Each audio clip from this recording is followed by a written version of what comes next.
बोलो जयकारा बोल मेरे श्री गुरु महाराज की जय। श्री सद्गुरुदेव भगवान की जय।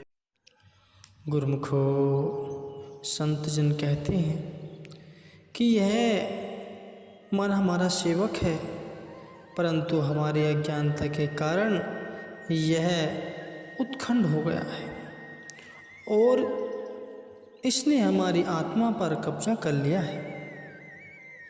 इस दृश्यमान संसार में मन इंद्रियों के निर्देश से कार्य करता है और इंद्रियां सांसारिक भोगों की गुलाम है। अतः मन रस भोगों के लिए इंद्रियों पर निर्भर होने के कारण अब उनका दास बन गया है। सुख और शांति को पाने में निराश हुआ मन सांसारिक विषयों की ओर बेचैनी के साथ जल्दी जल्दी कभी एक वस्तु को सुख का केंद्र तथा दूसरी वस्तु को शांति का साधन मानकर उसके पीछे पागलों की भांति भागने लगता है। इसलिए संत इसे पारे की तरह चंचल प्रकृति का कहते हैं और इसकी इन ऊंची उड़ानों में आत्मा की पुकार गुम हो जाती है। उच्च अध्यात्म लोक में अपने मूल धाम को भूलकर मन बाह्य विषयों में भटकता रहता है। तब तक आत्मा कभी भी मुक्त नहीं हो सकती जब तक वह मन के बंधन से छूट न जाए, और यह तभी हो सकता है जब सूरत को अपने भीतर जाने और उसी निज धाम में लौटने का अभ्यास हो जाए। सूरत को अपने धाम में वापस जाना होगा। दूसरे शब्दों में कहा जाए कि सुरती को आसक्ति के सभी केंद्रों से स्वयं को हटाना होगा और अपने भीतर आँखों के बीच ध्यान एकाग्र करना होगा। आत्मा ने यह कोई पहला शरीर धारण नहीं किया है, वह तो शुरू से ही इस संसार में आ जा रही है। गर्भ से लेकर मृत्यु तक लंबी यात्रा के कारण यह अपने अलौकिक धाम और अपने मालिक परमपिता को बिल्कुल भूल गई है। श्री संत चरणदास जी का कथन है, इंद्रिन के बस मन रहे, मन के बस रहे बुद्ध, कहो ध्यान कैसे लगे ऐसा जहाँ विरुद्ध। अज्ञानता के कारण हम स्वयं को सामर्थ्यहीन और निर्बल मान बैठे हैं। यह विचार तब तक हमारी बुद्धि पर छाया रहता है, हम सत्य स्वरूप को नहीं जान पाते।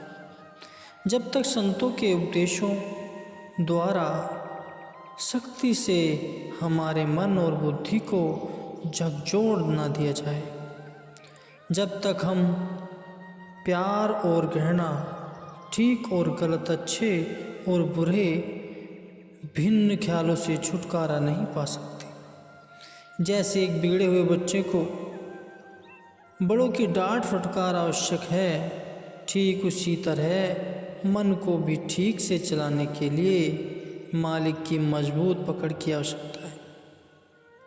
स्वयं को जानने का अर्थ है आत्मा को शरीर और मन के विपरीत जाना और अपने परमपिता परमेश्वर की मधुर गोद में पहुंचने के लिए वापस अपने घर की ओर प्रस्थान करना।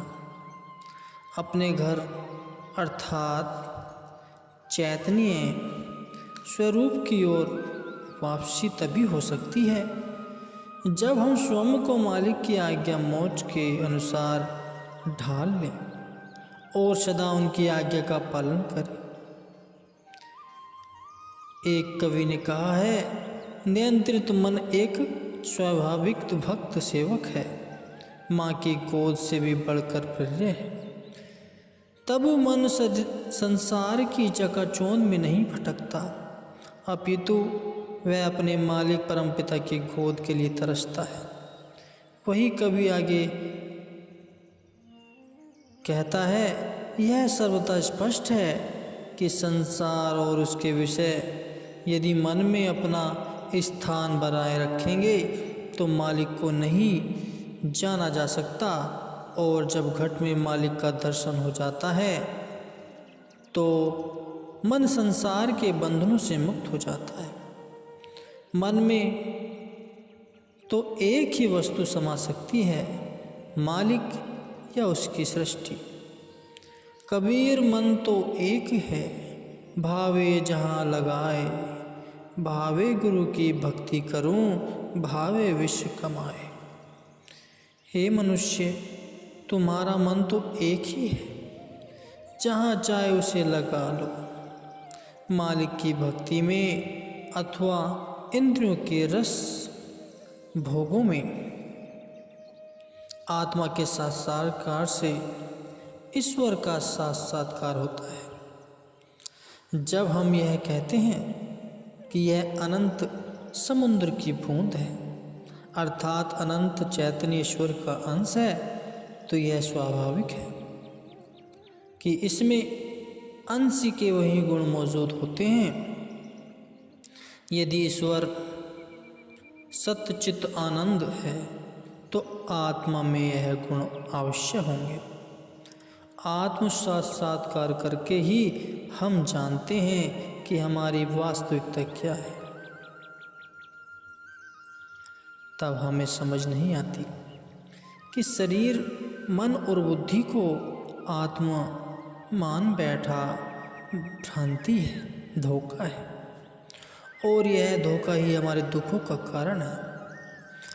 हम आत्मा हैं, इसलिए हमारा समस्त कार्य व्यवहार मालिक की प्राप्ति की ओर ले जाने वाला होना चाहिए।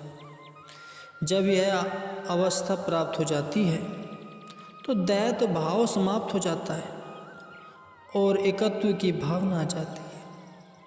यहाँ तक कि सूक्ष्म से सूक्ष्म भ्रम भी नहीं रहता। इस उच्च अवस्था का अनुभव जीव अपनी वाणी द्वारा नहीं कर सकता। यहाँ तक कि धार्मिक ग्रंथ, संतजन, दार्शनिक तथा ब्रह्मवेता महापुरुष भी इन आध्यात्मिक उच्च लोगों की महिमा शब्दों में वर्णन में असमर्थ रहे। अंतर्मुखी कैसे हुआ जाए, इस विषय में संत महापुरुषों का कहना है, केवल वही कार्य प्रणाली को पलट दो जो मार्ग आत्मा को बाह्य जगत की ओर ले आया है। वही मार्ग उलटकर उसे मूल स्रोत निज चैतन्य धाम की ओर ले जाया जाएगा। जैसे हम इन संसार के नाना तत्वों में मन और इंद्रियों द्वारा फंस गए हैं, उसी प्रक्रिया से ही वहाँ से अपनी सुरती को समेटकर उसे अपने मूल स्रोत नेत्रों के बीच लगाना है। इस प्रक्रिया को ध्यान कहते हैं। इसमें आश्चर्य नहीं कि इस अभ्यास में बहुत कम लोग ही सफल होते हैं, क्योंकि इसमें प्रतिदिन के नियमों का नियम पूर्वक पालन करना होता है। जिनका मन शुरू में विद्रोह करता है, परंतु मालिक को पाने का केवल एक ही यही तरीका है, इसलिए साधक को शुरू से ही असफलताओं से निराश नहीं होना चाहिए। ईश्वर का भक्त ही जानता है कि वह विशुद्ध चैतन्य स्वरूप है, और उसे जानने के लिए साधक को इस मृत्यु लोक को पार करके शुद्ध आध्यात्म लोकों में प्रवेश करना होगा, और वही अपनी आत्मा को स्थिर करना होगा। और भी परमपिता परमात्मा साधक को अपने में विलीन करने के लिए उससे अधिक उत्सुक है। वह अंदर ही अंदर साधक के पहुंचने की प्रतीक्षा करता है। भीतर के प्रकाश लोक में जाने के लिए साधक के लिए आवश्यक है कि वह देदाही से अपनी सूरत को पूरी तरह हटाकर उसे भीतर के उच्च लोकों में ले जाए।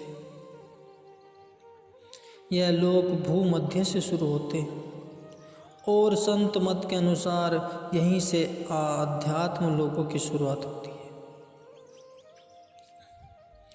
आत्मा का भीतर में ऊपर की ओर जाना कोई आसान काम नहीं है, इसलिए काल ने इसे जन्म जन्मांतरों से अपना बंदी बना रखा है और उसकी मुक्ति में हमेशा रुकावट पैदा करता है।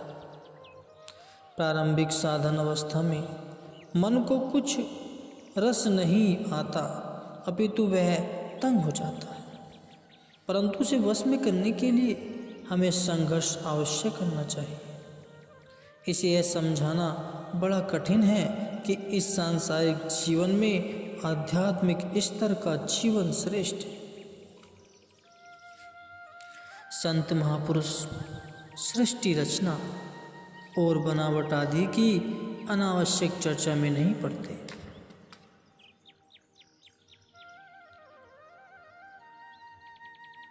क्योंकि वे जानते हैं कि यह मानव की सीमित बुद्धि की समझ से परे का विषय है। मानव बुद्धि हमेशा प्रत्येक वस्तु के बारे में क्या, क्यों और कैसी यह है जानना चाहती है। जिज्ञासु प्रवृत्ति के कारण एक बार एक बुद्धिजीवी ने महात्मा बुद्ध से सृष्टि के स्वरूप के बारे में जानना चाहा। बुद्ध ने इस विवाद के जाल में फंसने की अनिच्छा प्रकट की, परंतु जब उनके शिष्य ने इस प्रश्न को टालने का कारण पूछा तो महात्मा बुद्ध ने एक मनोरंजन कहानी सुनाई। महात्मा बुद्ध ने कहा कि एक बार एक व्यक्ति जहरीले बाण से जख्मी हो गया और उसके उपचार के लिए एक चिकित्सक को बुलाया गया, परंतु चिकित्सक को इलाज शुरू करने के लिए कहा जाता, इससे पहले वह व्यक्ति चिकित्सा से अनेक प्रश्न पूछता था, जैसे बाण के अग्रभाग पर लगा हुआ विष कैसा था, वह कहाँ का बना हुआ था, इसको कैसे बनाया जाता है और क्या इसके प्रयोगकर्ता के पास इसे प्रयोग में लाने का लाइसेंस था, यह बाण कितने वेग से चलने वाला था, इत्यादि। महात्मा बुद्ध ने उत्तर दिया, जब तक वह व्यक्ति इन सब प्रश्नों का संतोषजनक उत्तर प्राप्त करेगा उसकी मृत्यु ही हो जाएगी। महात्मा बुद्ध ने यह सिद्ध किया कि ऐसे ही यह सृष्टि कब से है और कब तक रहेगी। क्या मनुष्य से पहले भी यह थी या इसके नाश के बाद? कृष्ण मालिक की खोज में कुछ सहायता नहीं कर सकते। अंत में महात्मा बुद्ध ने उस शिष्य को और उसके माध्यम से अनेक सभी शिष्यों को जो सबसे अधिक महत्वपूर्ण जानने योग्य विषय था उसकी ओर ध्यान देने को कहा। वह विषय था दुखों का कारण, दुखों का उपचार और संसार के दुखों से बचने का उपाय।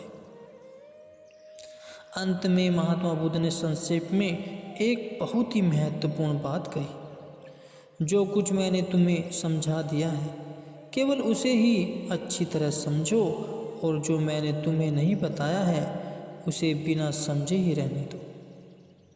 यह कथन बहुत साधारण है परंतु समझने में बहुत महत्वपूर्ण है। बुद्ध ने कहा है कि जो कुछ साधक के लिए जानना आवश्यक है वह उन्होंने बता दिया है और जो अनावश्यक है वह उन्होंने नहीं बताया। साधक को जो बातें नहीं बताई हैं उनकी ओर ध्यान नहीं देना है, क्योंकि उन बातों का विषय के साथ कोई मेल जोल नहीं बैठता।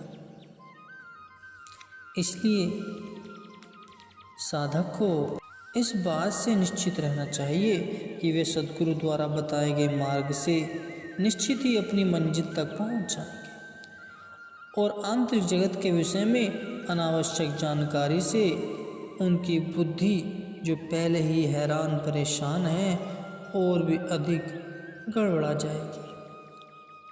सद्गुरु के वचनों में अडिग विश्वास उनकी मालिक से मिलने के लिए की जा रही साधना में आवश्यक सहायक होगा। ईश्वर हमारे भीतर है और साक्षात सद्गुरु द्वारा बताए गए आध्यात्मिक अभ्यास द्वारा ही उसे पाया जा सकता है।